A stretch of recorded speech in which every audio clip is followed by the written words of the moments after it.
Hello, and welcome to the One Question Leadership Podcast. I am Felicia Martin, the Vice President of the NCAA Eligibility Center, and also Interim Senior Vice President of Inclusion, Education, and Community Engagement.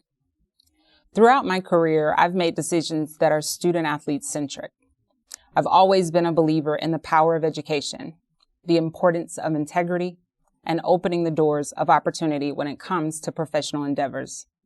Leaders must educate themselves through programs, strategic relationships, and career experiences. As a woman of color, I've found that the right exposure and strategic networking can be instrumental in progressing to executive-level leadership positions. We've created the NCAA Leadership Collective to provide exposure for our industry's most talented minority administrators and coaches.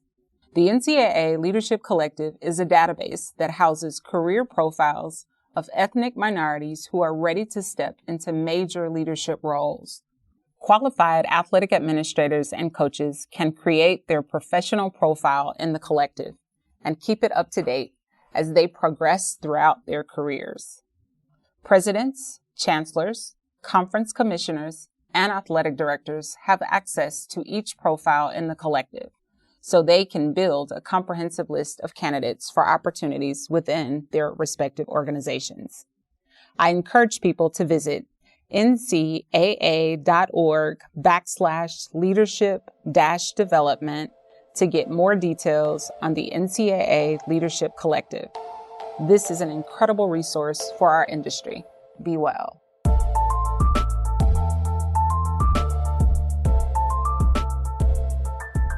Greetings, this is Ty Brown and welcome to the One Question Leadership Podcast, where we highlight executive and organizational leadership. Be sure to follow us on Twitter and Instagram at 1Q Leadership. Our guest today is Geoffrey Mearns. Geoffrey is the president at Ball State University. Greetings, Geoffrey. Thanks for joining us. It's great to be with you, Ty. I'm happy to have you on. In terms of every time I can talk to a president, I feel like my credibility goes up a little bit. So happy to have you on. You've been in that role at Ball State since 2017. You also spent time as president at Northern Kentucky University. You worked in administration and on faculty at Cleveland State University for a total of roughly 17 years in higher education. Background, right, as a practicing attorney, you were a trial lawyer for more than 15 years, administrative positions in the Department of Justice, as well as with private law firms. What did I leave out there in terms of the wealth of experience you have? No, that sums up my career. I had the good fortune to be a trial lawyer and now to have the opportunity to participate in the education of the next generation of women and men who will lead our country. Right, which is important. And, I'd be remiss to say, knowing the nature of the audience who listen to this podcast, to not point out that you ran track in college at Yale. And also, you are in a number of different positions with regard to the NCAA. I wonder if you can tell us which specific position you're on, because your bios don't lead with that, but it's important to us and the people who listen to. Sure. So I happen to presently serve as the chair of the MAC President's Council. And also I presently serve on the NCAA Board of Governors and also on the NCAA Division I Board of Directors. And I've served now for nearly 2 years on the Division I Infractions Process Review Committee. So I was a competitive athlete in college and thereafter, and so enjoy the intersection of education and college athletics. And now that you bring that up, I'll start with this first question here. When I talk to athletics director and people who actually work in college athletics, I tend to couch, and I got this from President Dr. Linda Livingstone at Baylor, that the purpose of an athletics department is to enhance the academic mission of the university. And so someone like you who was involved at the intersection of all that, I wonder if you can talk a little bit about that when you talk about why is it important to have athletics on campus such as we do here in the United States? Well, for me, I know it was a significant experience for me in my own personal development. And I think a lot of what I've learned about leadership was being a part of competitive athletics teams. You learn about the importance of hard work. You learn about the importance of elevating the team. You learn about discipline. You learn how to manage disappointments. You learn how not to let the lows get you too low or the highs get you too high. And so I think those are the kinds of lessons that apply to your life and to your work. And so for me, it was such an integral part of my academic experience at Yale that I'm hopeful to provide that opportunity for about 450, nearly 500 student athletes here at Ball State.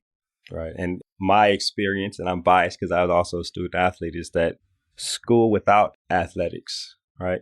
University without athletics is still a university and still doing important work. But I think it brings something to the people who aren't student athletes also, right? The students who aren't, the faculty, the number of people on campus. That's right. It generates pride in your alumni base or in the community that surrounds you. You build collegiality among the student body. You know, one of the things I talk to the broader student body about, sometimes they'll say, well, why should I go watch the football team if maybe they're not having a great season? Or why should I go watch the gymnastics team? And I say, well, but if you have a friend who is in the debating club, you go to support it, even though you're not a participant yourself. But because that person is a fellow student, you support them because you care about that part of their experience on campus. So come support our student athletes because they're members, broader members of the student body, irrespective of whether they win every game or not. Yeah, it's important. And it's also a rallying point. If I was raising money or wanted to talk business that had nothing to do with athletics, there are still athletic contests where we could get together because now we're in this environment where we can talk about things that possibly could be beneficial to the university. Right. Which is why I think as we face some of the challenges that Division I athletics in particular is facing right now, it's important for us to understand that it needs to continue to be integrated into the broader college academic experience. Certainly we need to make some changes, but I don't want to lose that aspect of the nature of college athletics as well. Your background when you were at Northern Kentucky, here at Ball State, your heavy experience in strategic planning. And there's an aspect of that is involved in the whole university and specifically in college athletics in terms of planning for the future. And I want to ask you a couple questions about strategic planning.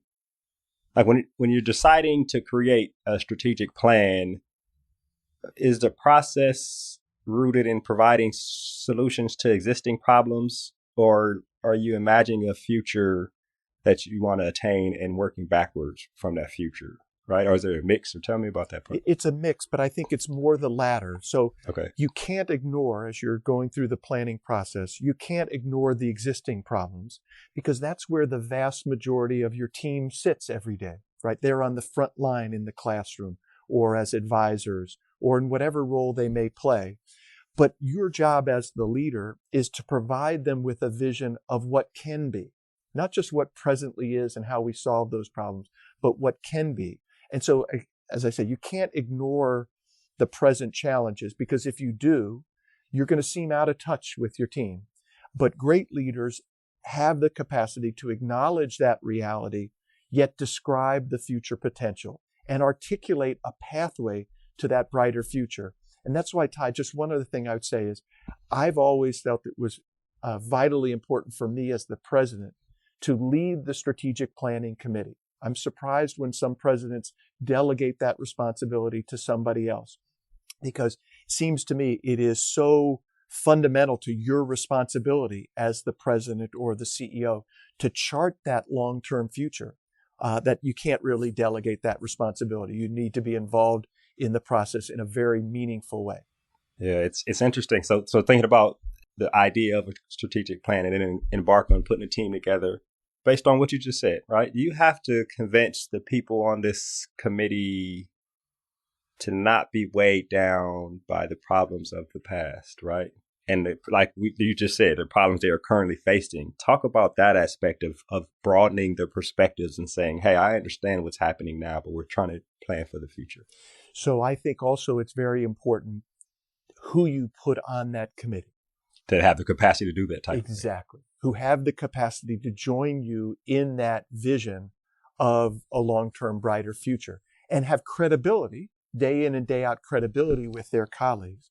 The other thing I would say is for us, it was the process of setting long-term goals and then articulating intermediate steps on that pathway to that long-term goal.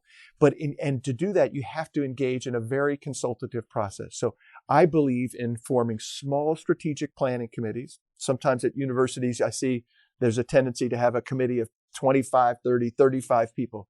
You're not going to be selective and strategic if there's that large of a group developing the final product. But you certainly have to have a very extensive consultative process so that people on campus feel like they've had a meaningful opportunity to have their voices heard, their perspectives shared with that committee.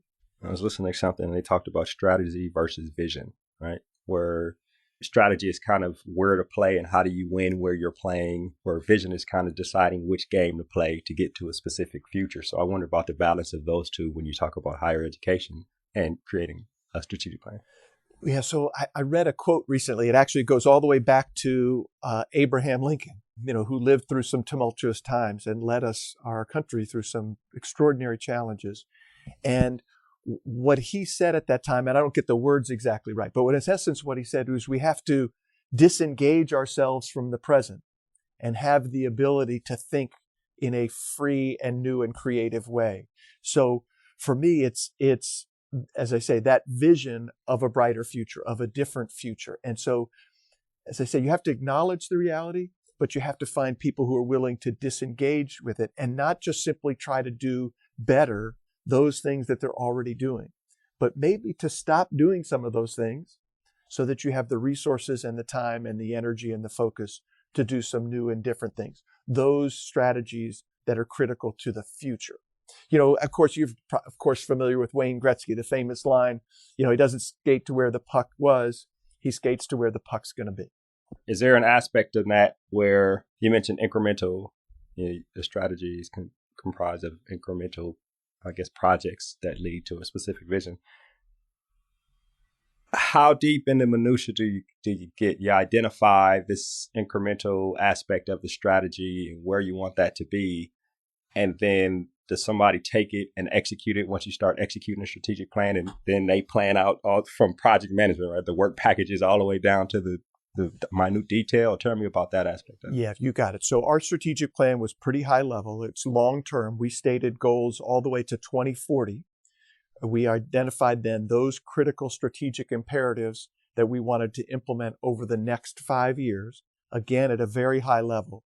But then the next phase of the process is driving that strategic plan down through every college and every division and ensuring that every division and every college has an implementation plan that aligns with your strategic plan. There's no way at the highest level, at a strategic level, we had the capacity to define the specific tactics that would get there. We don't have that expertise. We don't have that time. But we have a system that we check in every 6 months with our deans and our vice presidents to say, where are you on the process? What progress have you made in implementing those tactics that will ensure we're successfully implementing those strategic imperatives? So you have to have the discipline to drive it down through the entire organization.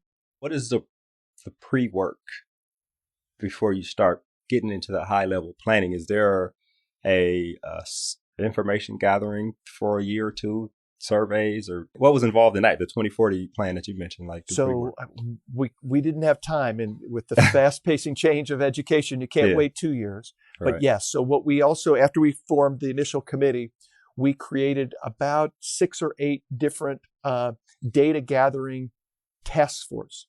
And we said, we want to know more information about our demographics, or we want to know more information about this topic. And we set them out and we gave them 45 days to come back and deliver a report that we could then use as part of our planning process. And then, of course, we were out on campus on a regular basis, conducting surveys, having focus groups, having planning sessions so that people could contribute to the process in meaningful ways. But you have to move quickly in this day and age. Yeah, right, exactly. So there's an aspect I'm learning in this MBA program, and I may be quoting the name wrong, but I think it's called Moore's Curve. And it's, you may come up with a product or a disruption product like an iPad or iPhone, and you have a competitive advantage for a while, and then people start copying your competitive advantage. And then businesses get to a point at that curve where it's either continue to optimize what we're currently doing or innovate and then start another curve. And I wonder about that in college athletics when you talk about the unique value proposition of an institution. Are we constantly? I don't think neither one of them is wrong, right? Neither is right or wrong. But are we trying to optimize where we are, or are we constantly trying to figure out how to innovate and be disruptive and make sure our university basically stands out amongst the rest? Well, I may not get this right, but I think there was a famous pitcher, Satchel Paige. I think he was, the famous quote he had is, "Don't look back because there always is somebody coming after you." Exactly right. So you have to constantly be in that phase of both executing and performing your strategic plan, but willing to test those ideas to ensure that your continued innovation stage. And so in higher education, that hasn't always been our strong suit. We have traditions that we honor, but I think we're in an era in terms of higher education where constant innovation and change will be the hallmark of successful institutions. Right. He spent 5 years at Northern Kentucky and also implemented a strategic plan there. You're working on, I guess we're at 5 years here at Ball State, right? 5 or 6 years. And so I wonder about that phase in your time in almost 20 years in higher education. What have you seen in terms of innovation that you think has been, whether it be locally where you have been or just in the industry in general, have been kind of game changers for the industry or for the individual institution who created this disruption in higher education? Yeah, so here at Ball State, I had the good fortune of inheriting an institution that was a creative, innovative place. It's one of our enduring values. So, for example, we have immersive learning, which is really an extension of what many institutions refer to as experiential learning.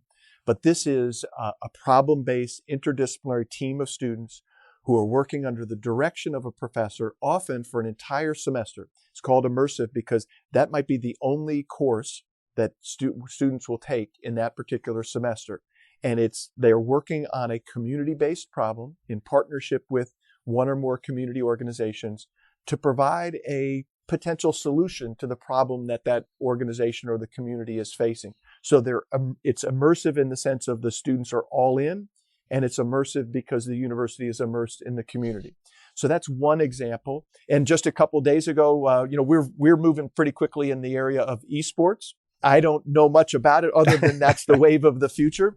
But So we had the Ray Hall, Letterman, Lanigan racing team on campus in our esports arena to announce a partnership with a Formula One racing team. Wow. to provide scholarships for our students. Because esports is not just about the students who are at those consoles playing those games. It's about all of the other aspects and professions and disciplines that surround it. Very much like sports, right? The athletes on the field are the ones we all see, but there are marketing people, business people, lawyers, technical people. So we're doing that in a very comprehensive and aggressive way in the esports environment. And one of our most famous graduates, David Letterman, was here on campus just a couple of days ago to celebrate that announcement. And he was talking about how progressive and innovative the university is. So we're trying to do it across many disciplines in many different ways. Yeah, that's exciting. When those things happen, when that type of partnership comes, as the person who led the strategic plan, do you see where that ties in? Like, oh, this ties in perfectly with one of the aspects of what we want to do. Correct. So it's interdisciplinary, it's student focused, it's anticipating where the student interests will be in the future.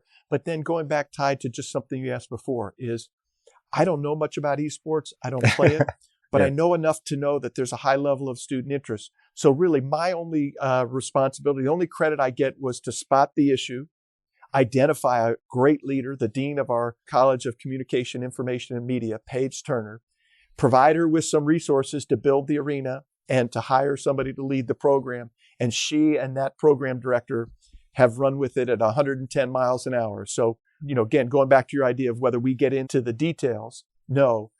My responsibility is to help identify an opportunity, identify the resources, and identify the right people to execute. Yeah, that's excellent. I'll ask you a couple questions here before we wrap. The first one is, I guess, how often do you revisit the strategic plan and make adjustments for the ever-evolving world? You touched on it a bit, but I wonder if you can give us your process of revisiting. That's right. So again, our strategic plan lays out long-term goals to 2040, but has specific strategic imperatives that we want to successfully implement to make measurable progress to those long-term goals in 5-year increments. So the first 5-year period will conclude in 2024. So we'll do a comprehensive review of the plan in 2024. We'll still work towards those goals, but we'll be maybe new strategic imperatives. But then also every 6 months, we're doing a comprehensive assessment of, are we making progress with the implementation of those strategic imperatives? The last thing I would say is, when the pandemic hit, one of our board members said, 18 months ago, you developed that plan, but heck, the world may have changed. So we did an exercise as a leadership team. We went through every strategic imperative in our current strategic plan and said, in light of the pandemic, is that strategic imperative more important, equally important, less important, or irrelevant? So we did a comprehensive review as a group. We elevated some priorities, and a small number of them we said, hey, in this respect, the world has changed. This is no longer relevant, and we took it off the table. Yeah, that's interesting. I wonder, in those 6-month reviews, does somebody own that process? I don't imagine you get the whole group together, but is that somebody was like, oh, this aspect here might need to be updated, and then they come back to you and, work? How do they? So the way it is, all the vice presidents, when I arrived here, there was a vacant chief of staff position in the president's office. I converted that position to a chief strategy officer. So her responsibility is to help us design the strategic planning process and to monitor the implementation. So every 6 months, all of the vice presidents need to send their updates to her. She puts them into a comprehensive format, and we share that with the whole leadership team. And we do sit down and say, Ty, how are you doing on this? Are you making enough progress? Is there help that you need from this other vice president? So it's not a long conversation, but we try to identify where there's some gaps, maybe where there's some obstacles. So we do it collectively. But my chief strategy officer is the principal point person to ensure that we're staying on task every day. Yeah, that's important. And I ask this final question, and then we'll wrap, and it ties to your responsibilities on these NCAA involvement committees and things. This is your second presidential stint. You're almost in higher education for 20 years. You spent almost 20 years as a lawyer too. And so you come in with a wealth of experience and a wealth of knowledge. And I wonder about, on these committees, your approach to processing the amount of information that's coming at you. And if that information doesn't get to you by Tuesday, by Thursday, all the information could have changed. So I just wonder about processing that information and how you use your approach to like this strategic planning and strategic management to what you do in those committees for the NCAA. So being relatively new to those committees, I think it's important for me to listen and learn, right? We've all been in organizations where the new person on the committee starts talking too early, and they don't really have an understanding of the history or the culture. So I've been spending a lot of time more listening to the group and asking questions and trying to read the materials and figure out the issues that are important, figure out the dynamics of the group. And then, as you say, trying to stay current with all of the information that's coming out. And boy, these are times of rapid change in college athletics. So as I say, I'm still on the very steep learning curve right now. Which is important to learn and listen and learn. Well, President Mearns, this has been an excellent conversation, and I really appreciate you joining us here on the One Question Leadership Podcast. Well, thank you very much for the invitation, Ty. Good luck. That was President Geoffrey Mearns. He is the president at Ball State University. And of course, I am Ty Brown with One Question. And keep in mind, the role of a leader is to create and maintain an environment that people want to be a part of. And as always, be better tomorrow than you are today.